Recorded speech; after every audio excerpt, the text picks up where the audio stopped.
Move to the right for sirens and lights. When an emergency happens, seconds matter. That's why drivers must yield the right-of-way to an emergency vehicle. Failure to do so can cause serious accidents or delays in EMS, fire, or law enforcement officials arriving at the scene of an emergency.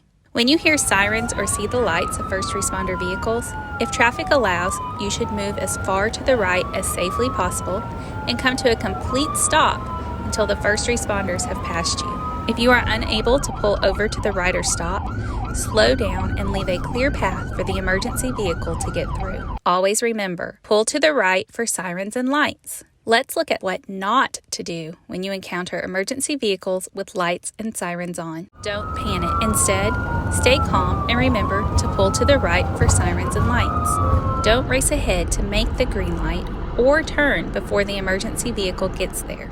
Don't pull to the left in the center lane or left turn lane.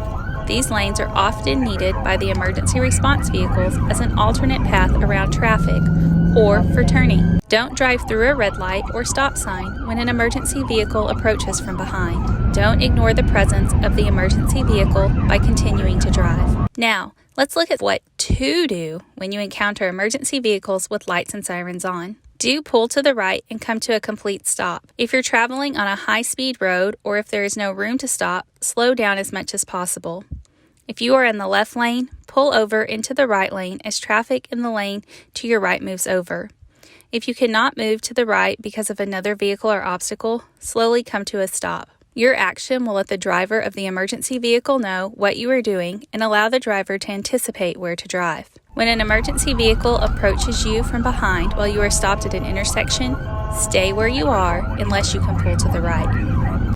On a 4-lane highway or street without barriers, both sides of traffic should pull to the right. If, however, the emergency vehicle is traveling on the opposite direction of a divided highway or street, you do not need to pull over. Remember, seconds matter in an emergency. When you see lights or hear sirens approaching you as you're driving, all you have to remember is move to the right for sirens and lights.